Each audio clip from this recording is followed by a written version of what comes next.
ইন্নালহামদুলিল্লাহ ওয়াসসালাতু ওয়াসসালামু আলা রাসূলিল্লাহ ওয়া আলা আলিহি ওয়া আসহাবিহি আজমাইন। সম্মানিত শ্রোতা মণ্ডলী, আপনাদের সকলের প্রতি নাইস ইসলামিক টিভির পক্ষ থেকে শুভেচ্ছা ও অভিনন্দন। আসসালামু আলাইকুম ওয়া রাহমাতুল্লাহি ওয়া বারাকাতুহু।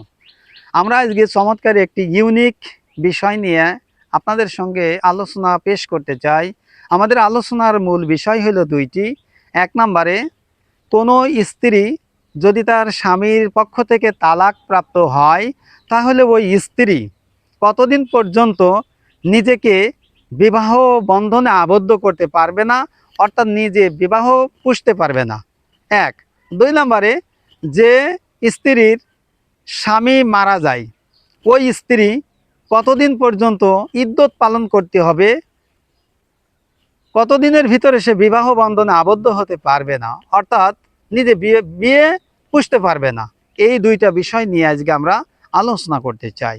এই ব্যাপারে আল্লাহ রাব্বুল আলামিন সূরাতুল বাকারার ভিতরে চমৎকারভাবে উল্লেখিত করেন এবং আল্লাহ রাসূল সাল্লাল্লাহু আলাইহি ওয়াসাল্লামের সুন্নাহ থেকেও এই বিষয়গুলোর ব্যাখ্যা বিশ্লেষণ আমরা পাই।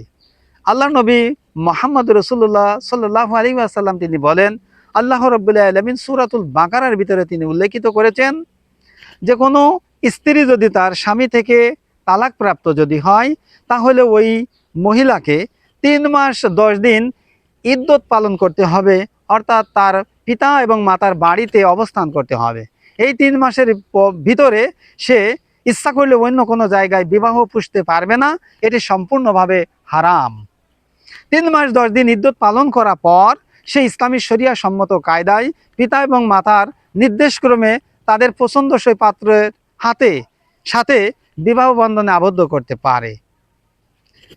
তাহলে আমরা 1 নম্বর বিষয়গুলো আমরা বুঝলাম। 2 নম্বর যে বিষয় সেটি হলো এই, যে কোনো স্ত্রীর স্বামী যদি মৃত্যুবরণ করে, তাহলে ওই স্ত্রীকে 4 মাস 10 দিন ইদ্যত পালন করতে হবে, যেটা আল্লাহ রাব্বুল আলামিনের সরাসরি বিধিবিধান রয়েছে।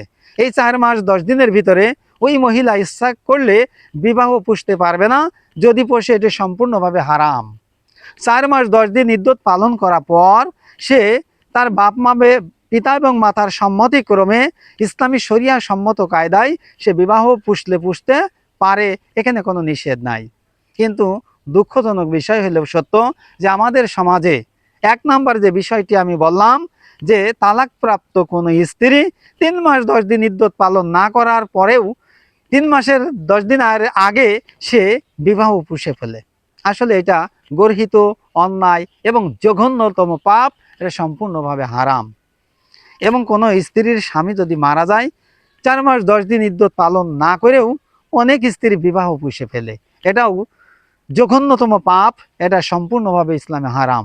তাই আসুন আমরা সকলেই যে দুইটি বিধান সম্পর্কে, আল্লাহর প্রদত্ত বিধান সম্পর্কে আমরা যেটা জানলাম, অবশ্যই এই আল্লাহর নিয়ম অনুযায়ী আমরা ইদ্যত পালন করে তারপর আমরা বিবাহ বন্ধনে আবদ্ধ হতে পারি। এই নিয়মগুলো আমরা মানার জন্য সর্বাত্মকভাবে চেষ্টা করব। আল্লাহ পাক আমাদের সকলকে আল্লাহর এই বিধান মাফিক জীবন পরিচালনা করার তৌফিক দান করুক। আমিন। আসসালামু আলাইকুম ওয়া রাহমাতুল্লাহি ওয়া বারাকাতুহু।